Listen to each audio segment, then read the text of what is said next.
Some people are driven crazy by their mistakes. Maybe I'm one of them. Sometimes a mistake just slipped through the cracks. It's not a small town, it's a medium to large town. The sponge in question is Smenospongia. Not the right sponge. Now the world has a false idea of what Smenospongia aurea truly looks like. And I'm to blame. An addictive alternative to barbiturates.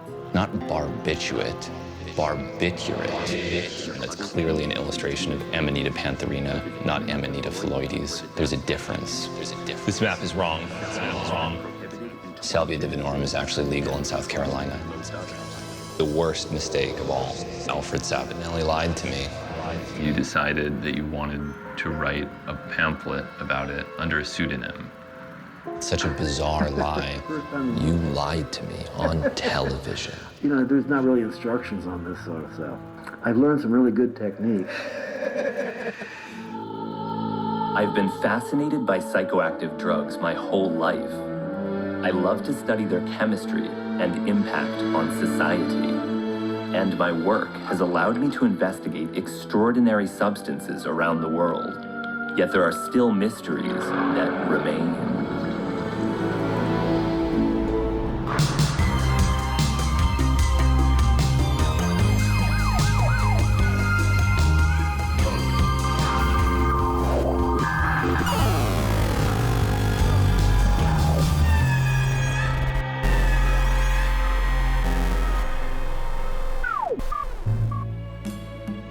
In 2017, I solved one of the greatest mysteries in ethnoherpetological history, centered around Bufo alvarius, the only species of toad known to produce a powerful tryptamine called 5-MeO-DMT. Now one of the most coveted psychedelics internationally, the growing demand has inspired roving bands of toad milkers to scour the Sonoran Desert in search of a venom more valuable than gold. Once dried, the venom is smoked to provide entry into a numinous realm of boundless white light.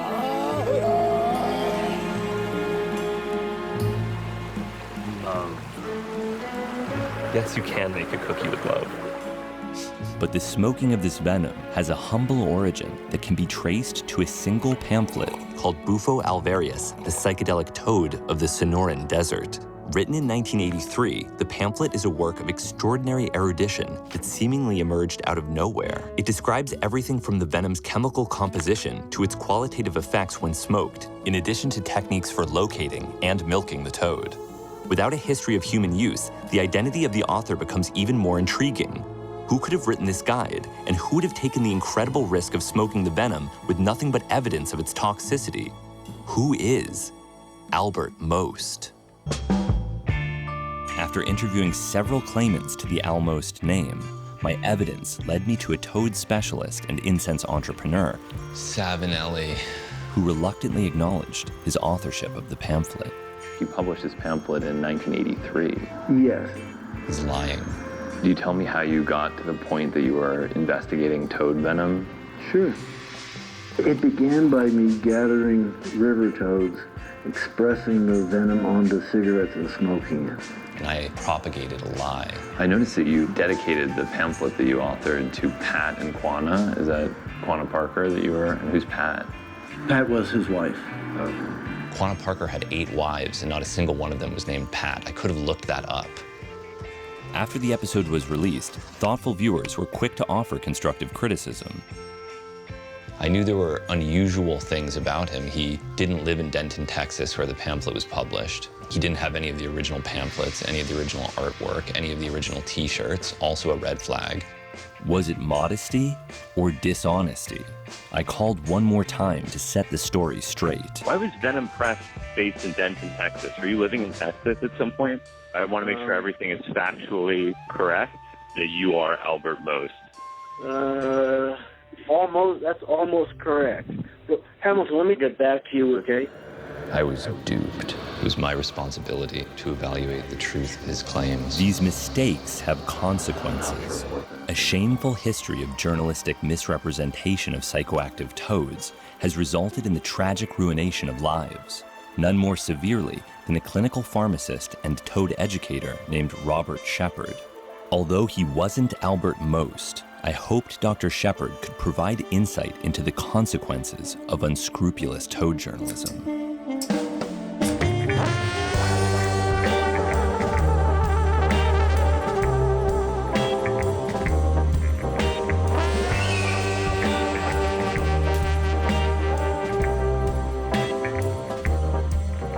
Hey. Hi. Good to meet you.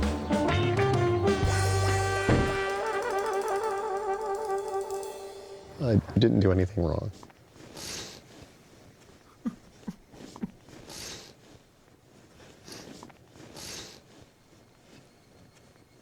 Even with Albert's pamphlet out in '83, my arrest in '94 really brought this whole toad phenomenon to the awareness of the world.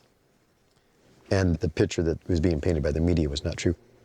And where did toads enter this story? The toads, I was teaching at an outdoor environmental education school, teaching 6th grade students various different reptiles and amphibians. The Bufo alvarius toads I found in Arizona. Your 4 toads who are named Hans, Franz, Peter, and Brian. Correct. So what went wrong? There was a disgruntled employee that was released from the school. She claimed to be the long-lost daughter of Howard Hughes.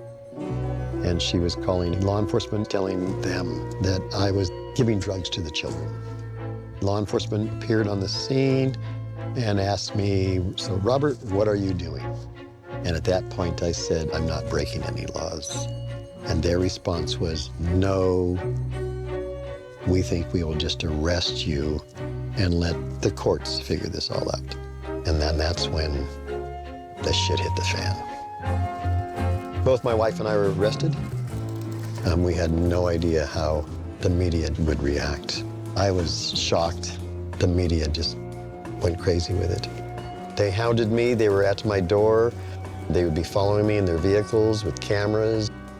There were hundreds of stories published. Oh, I know. It was sensationalized. It made front page news in almost every newspaper worldwide. And this was used to paint you as a deranged drug addict. Yes. That somehow a toad cult had started, and I was the new toad guru. And as more and more misinformation came out in the media, I went to my lawyer and I said, "Jim, this is terrible. I've got to tell my story. I've got to tell the truth." And he said, "No, you cannot say anything. You just need to keep your mouth closed." While the toads themselves are not illegal, Shepard was charged with possession of bufotenine. But when a forensic chemist was tasked with analyzing the venom, no bufotenine was present. The only chemical detected was 5-methoxy-DMT, which had yet to become a controlled substance in the United States, and the charges were dropped. Nothing was ever published saying that I was exonerated, because that no longer was newsworthy. And that just outraged me. I lost everything. I lost everything. I have nothing to live on. I had $8.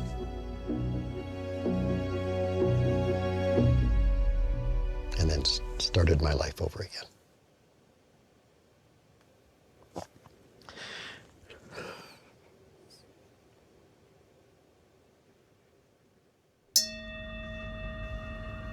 I think it was an experience I was to go through that set me on the path that became my shamanic way of life. Bob was a victim of the media's mistakes, and I was a perpetrator. It was clear we both needed healing. You do ceremonies in the caves. They call them caves, but they're actually lava tubes. You could exorcise the journalistic demons of the past. We can certainly do that, yeah. Caves are very divine feminine in nature.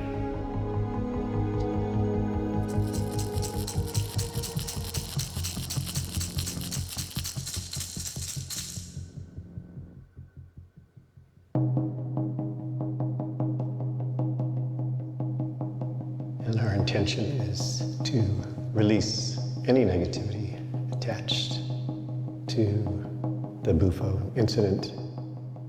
I was duped. Alfred Savinelli was lying about being Almost, being the author of that pamphlet. And I started to feel very bad when I realized what happened because I felt that I was partially responsible. Forgive and forget.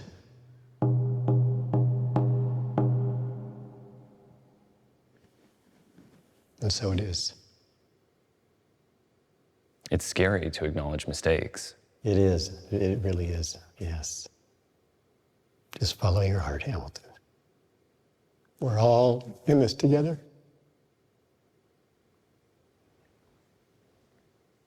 Well, thank you.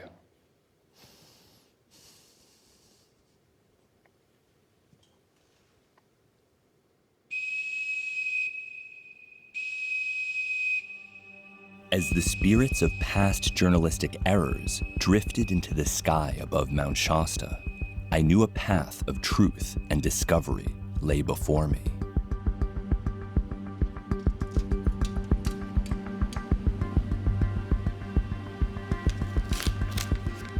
Hey, Hamilton. I heard you were looking for Albert Most. Perhaps I can help you fill in the missing pieces of your puzzle. I am Albert Most. I wrote about the toad. I smoked the toad venom. I am Albert Most. Let's talk sometime. Ken, Denton, Texas. When I received a letter from a provocative new Almost claimant, I could resume my investigation, this time revolving around a secretive Texan named Ken Nelson. It was in Denton that I met Scott Sellers, one of Ken's oldest friends. We met in 1984 and slowly built a relationship over time. He was eager to provide evidence of Ken's research. Penny Press. Yeah, it was Penny Press, and that's where he had them printed.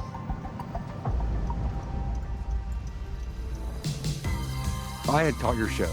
It turned out to be the season 2, episode 1 premiere. And it was about Bufo. And when y'all pulled out that book, it was just like, oh my God. Who is Albert Most? Just to really realize how big this thing has gotten. And of course, Al Savinelli, you cannot let him take the credit. I really like what nobody else is doing. You can't let him get away with this. Albert Most is living in rural Texas, off the grid, not in New Mexico. This is it? Yeah.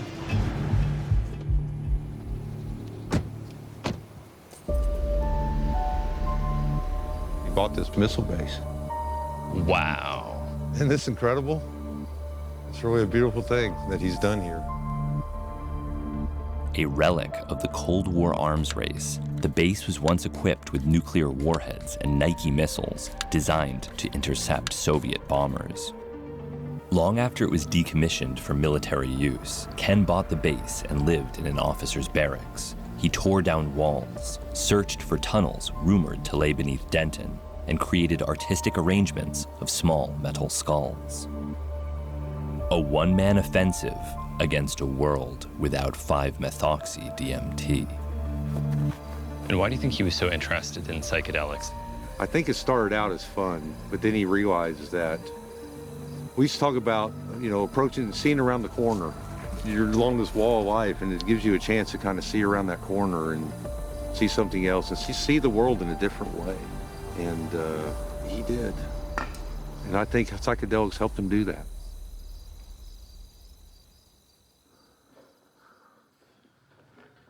And are these notes from when he was writing the pamphlet? We found these in a footlocker. I was hoping you could help us figure out what is here. These are diagrams for a batch reactor. Did he ever have a lab that he was? Nope. He really didn't have a teacher. There's so much research. This is the original first edition. These are little matchbooks. When we'd go eat lunch, we just throw 5 of them on the table. That's amazing. He's real proud of that.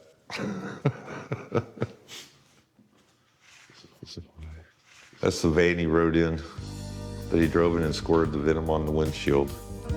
But he's out looking for toads.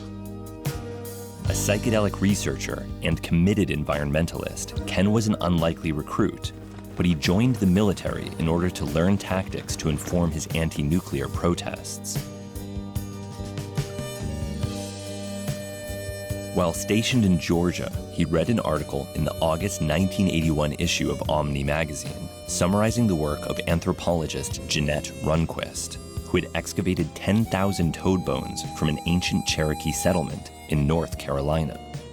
Fascinated by the possibility of a psychedelic toad, he immersed himself in scientific literature and traveled to Gila, Arizona to locate Bufo alvarius, but found nothing, as the toads were still estivating in their subterranean refugia. Undeterred, he returned during the monsoon season of 1983 in his Chevy sport van with a collie named Quana and his then-girlfriend, Pat. When Quana spotted a toad near their campsite, Ken leapt into action. He squirted the venom onto the windshield of his sport van, dried it, smoked it, and had the first known experience with venom of the psychedelic toad of the Sonoran Desert. In his pamphlet, Ken described the experience as being completely absorbed in a complex chemical event characterized by an overload of thoughts and perception, brief collapse of the ego, and a loss of the space-time continuum.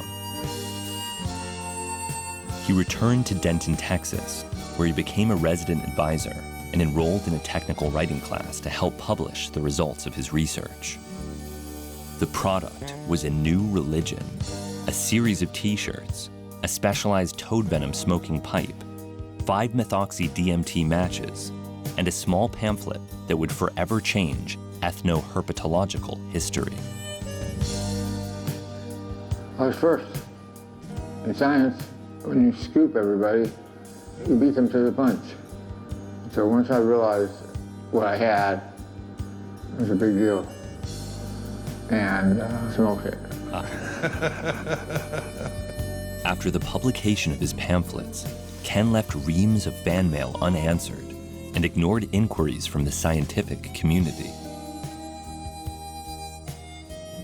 He never used the Albert Most name again.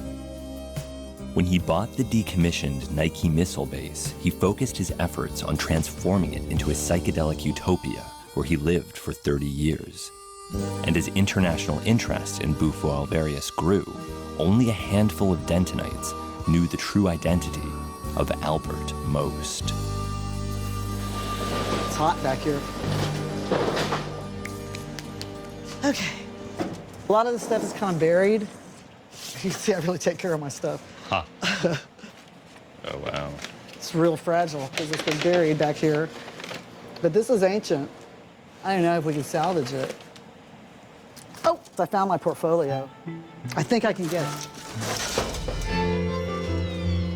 Gail Patterson is best known for a spiced meat dish called spanked balls at her restaurant, Big Fatty's Spanking Shack, and her work breeding miniature horses. Here, just don't let go. But before that, she was a struggling student who lent her artistic talents to a toad-obsessed friend named Ken. There it is. Psychedelic toad. This is the original of my artwork. He did the research, and he trusts me to be a part of this with him. He gave me photographs, and then I just drew from the photographs. And did you have experiences with the Bufo? Yes, a long time ago, and turned that into the trip picture for the book. The trip picture is based on this photograph. That's me. You can see it. Oh, wow. That's amazing. So you can tell that that is the original trip picture. It was my art.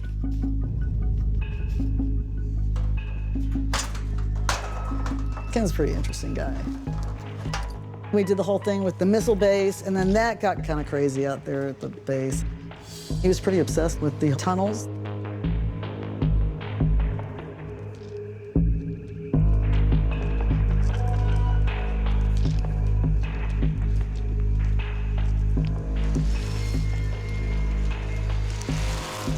Oh, wow. This is so cool. It's been a while since we spent this much time in this room.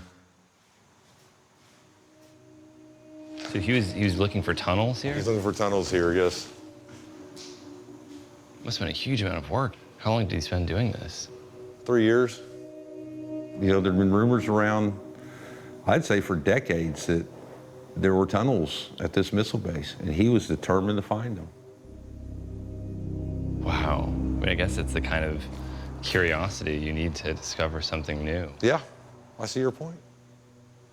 And do you remember your first impression when you heard about Bufo alvarius and all of this? It's nuts.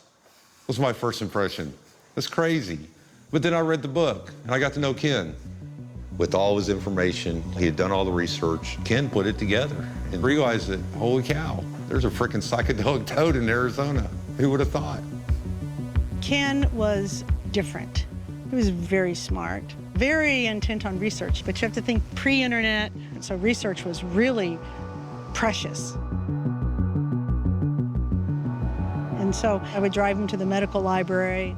He was exploring a lot of different plants, but a bit later had really identified this toad. He said, I'm doing it, I'm going to southern Arizona, I'm gonna find this toad. All I could say is, Ken, are you sure? I mean, I was worried. I mean, we're taught these things are poisonous, but he knew then, before he went out, it wasn't something you don't eat the toad. You know, he knew what to do, or at least he had a theory of what to do.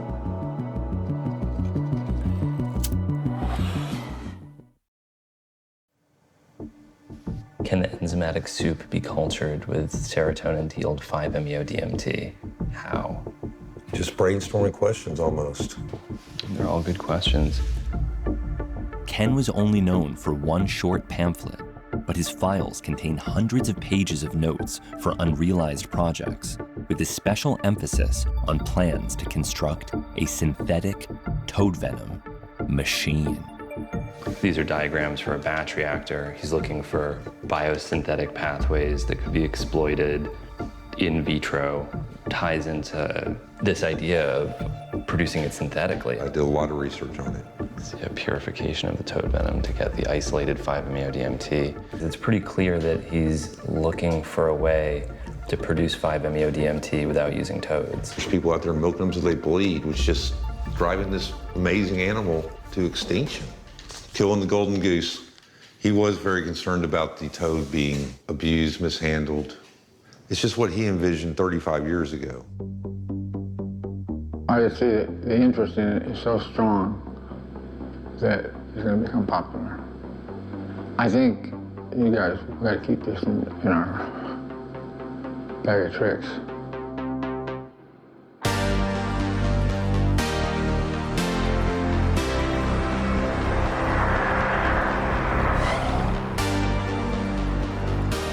There has long been resistance to synthetic substances in the psychedelic community.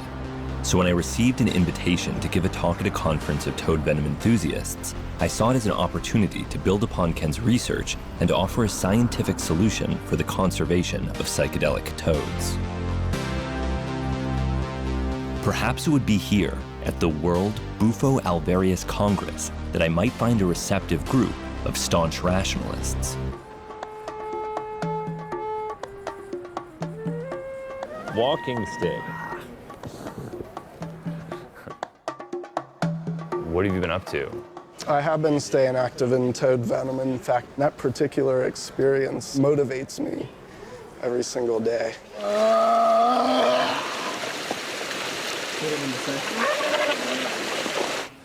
Yeah.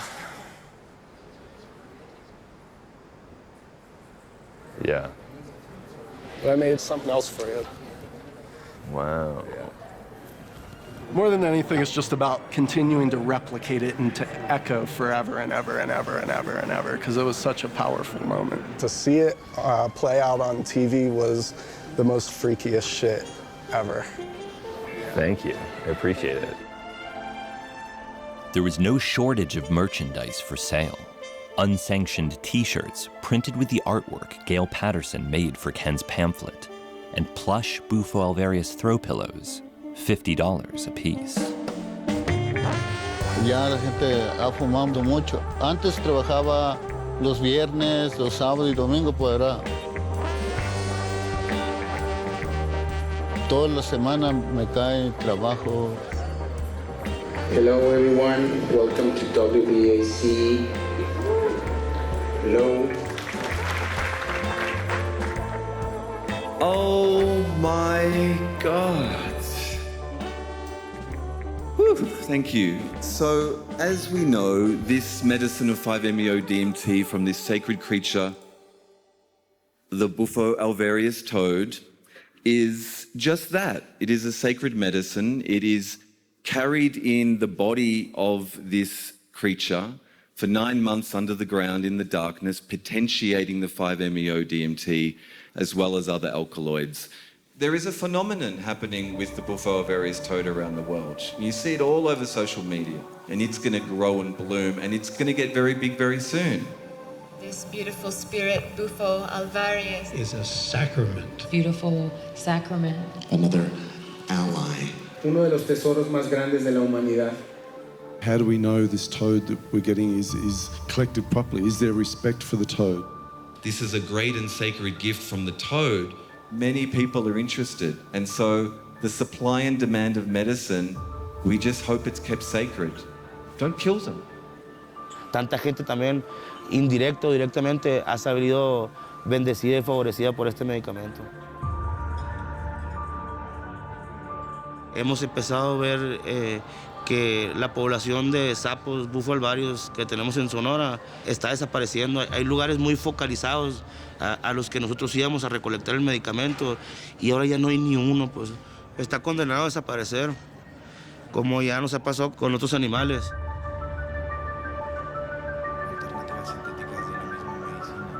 Por favor, den la bienvenida al señor Hamilton Morris. Hablarnos de la química. Hey, everybody. So there's a lot of very well-intentioned discussion about how best to milk these toads. And I don't think there is a good, sustainable way to milk these toads, especially if this material keeps gaining popularity at the rate that it is. The reality is that they are facing so many different threats simultaneously. There's issues with climate change, there's issues with habitat destruction, there's issues with pesticide contamination. We've created all of these roads. The roads have artificial lights. The toads congregate around the artificial lights because the lights attract insects for them to feed on, but then they get hit by cars and humans catch them. It's this really tragic situation. If you go to Sonora, I think we're all aware of what happens when an animal becomes important in our medical practices. It's almost always disastrous. It never ends well.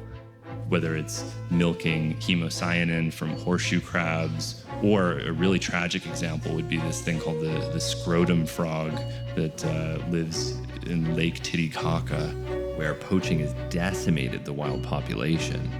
If that can happen with something that doesn't even do anything, imagine what can happen with something that pretty reliably produces a religious experience. I feel very strongly that the best conservation tactic would be to dedicate any resources that you have to just preserving their habitat or protecting them, and use synthetic material.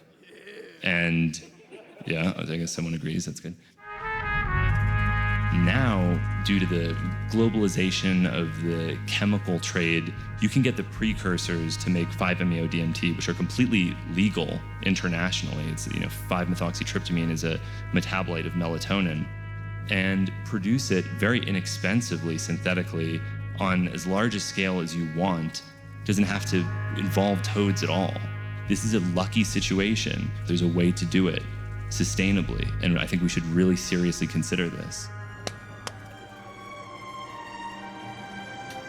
5-MeO-DMT is a controlled substance in the United States, but I'm in Mexico where it is uncontrolled, to show that this is a viable replacement for toads, because I believe one person can produce enough 5-MeO-DMT to supply everyone that would ever want it. 100 grams of 5-methoxytryptamine freebase is dissolved in methanol with vigorous magnetic stirring. A thermometer probe is inserted into the methanolic 5-methoxytryptamine, and the solution is cooled until it nears 0 degrees Celsius. Aqueous potassium hydroxide is used to dissolve and stabilize 100 grams of sodium borohydride, and the solution is transferred into an addition funnel.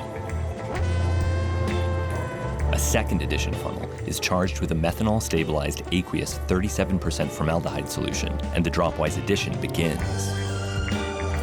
And now I'm going to start adding the borohydride.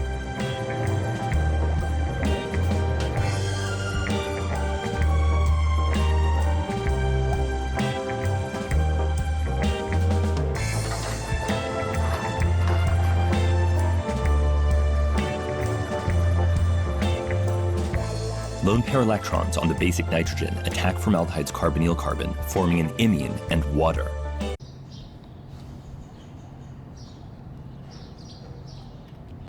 Hydride attacks the electrophilic imine carbon, and electrons flow into the nitrogen, producing 5-MeO-NMT. The basic nitrogen attacks a second formaldehyde carbonyl, analogously forming a tertiary iminium ion, which is reduced again to produce 5-methoxy-dimethyltryptamine.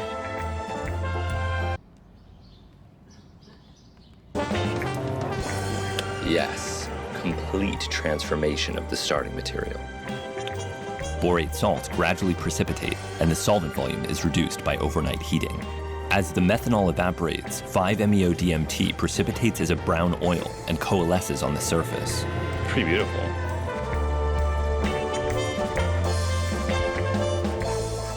Simple distillation is used to strip the remaining water, followed by purification of the crude freebase via short-path vacuum distillation. We did it. Yes. And recrystallization. Hi, come here. We can obtain a preliminary results between the reference and compounds that you are synthesizing. Okay? After TLC had shown total transformation of the starting material, LC-MS confirmed the product was 5-MeO-DMT. You obtain a great result between your reference and the sample. It works. Yeah. High five. Yeah, works.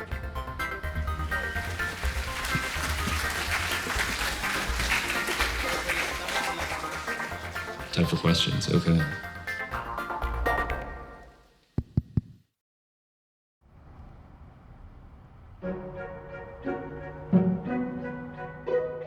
Would you consider using synthetic 5-MeO-DMT instead of the toad venom?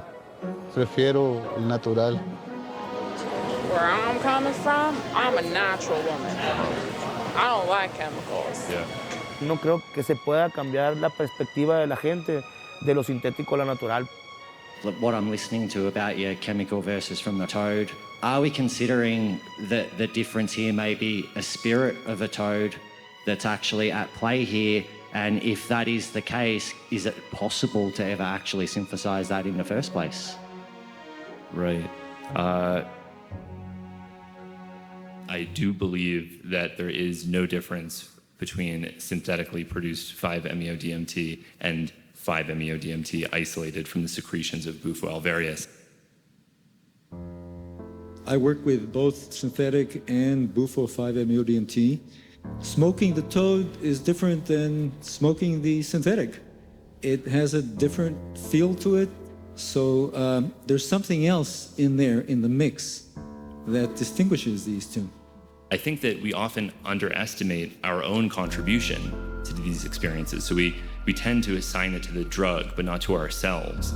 And that, just in a good old-fashioned psychological sense, will change things. To know that this came from a living organism as opposed to something that was made in a laboratory, it changes things without any kind of necessarily supernatural overlay. I wouldn't assign the experienced differences to chemical differences without a reason to do so. There are arguments that there are a number of different compounds that have been isolated from Bufo alvarius.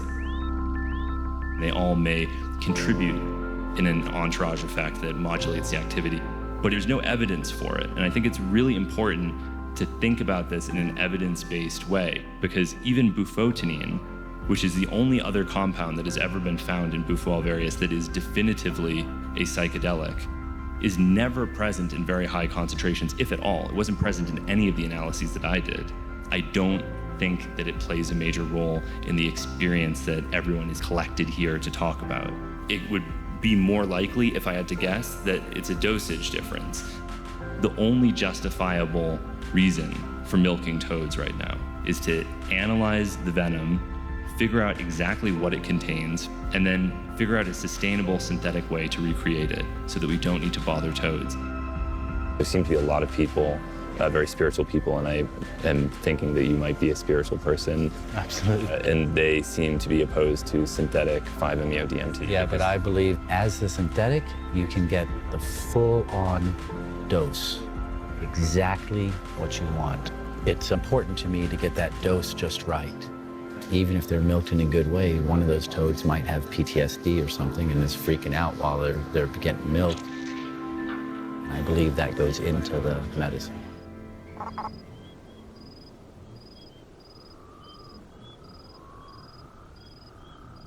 The buffalo population will be very happy if we find another 5-MeO-DMT synthetic. Then he can go to his home again, no, and continue living, because it's gonna help people stop milk toads. It's gonna be the shit.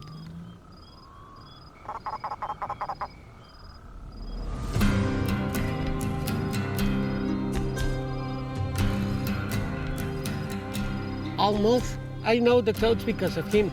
I read the book. I think he's a very interesting guy. But I think it was a good thing to find a real guy, no?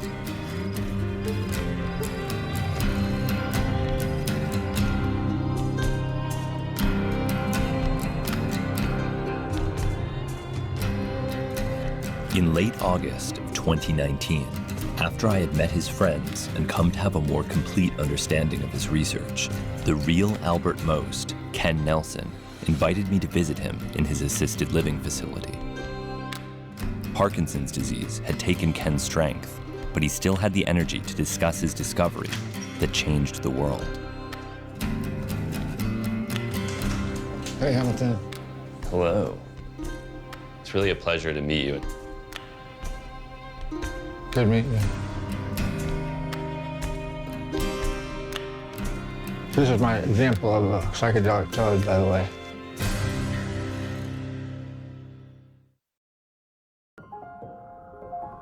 I researched it. I knew what I had, and I knew what it was. It's Colorado River toad. It's unique. It's got glands on its back legs, arms, shoulders, and then a really big gland on the parotid. I harvested them and smoked it. I was first. And what is the experience like when you smoke Bufo alvarius? It's overwhelming. You want to hold your breath as long as possible and take it all in one hit. And it comes over you like a white light. And you weren't afraid? No. It's a trip. That's the experience right there. That opened the door for a lot of stuff I suppose the average person wasn't exposed to. The toads are now threatened in their natural environment, that climate change and over-harvesting of their venom may have caused a decline in the natural population. When you were done with the first toad that you ever milked, did you release it back into the wild? Oh yeah, I didn't keep them. I put Aesop's fables in my book. Instead of trying to say, don't do it, I put in Aesop's fables. Read out of that if you want. I really appreciate that you're telling me all of this. It's a good story. It's a great story. It's an amazing story. Well, is this a wrap? This is a wrap for now, yes. Okay. Do you want some of your milkshake? Yes, thank you.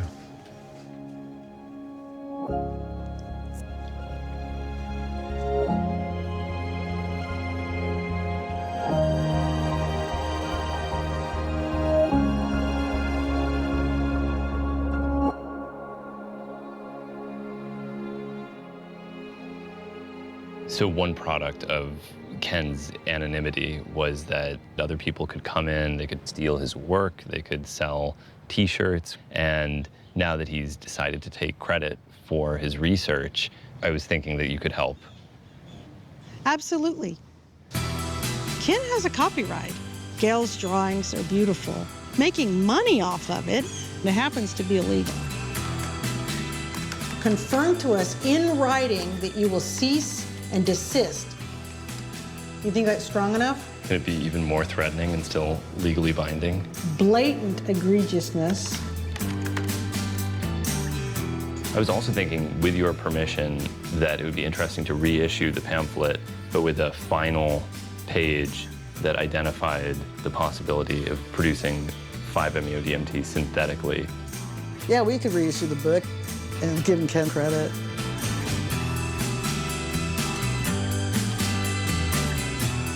That would be good. I reissued the pamphlet with a sustainable method for the production of 5-MeO-DMT, and all of the proceeds go to toad conservation and Parkinson's disease research. Well, one thing I'm glad about is that in making the mistake, I was able to learn the real story. If I hadn't had this weird interview with the almost imposter, I would have ever known the true story of the discovery of smoking Bufo alvarius venom. Then I'm thrilled that you're helping get the truth out, because it's a beautiful story, and Ken's a beautiful man. It's been a very lucky 35 years for me, there's no doubt, to ride his coattails. He just wanted to spread the word. It was important to him just to spread the word.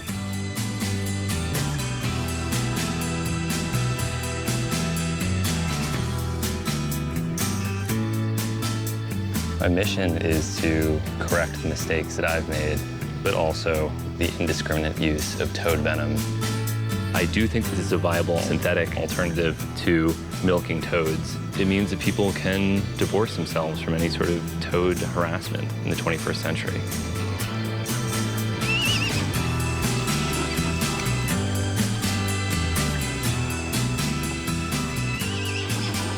Nobody really knows what to do with this stuff, and so we have to learn from the mistakes that we've made in the past, and we have to construct our own culture surrounding it. And it's only getting bigger, so I think now is really a great time to figure out how best to do this so that we can keep doing it into the future. Thanks, everybody.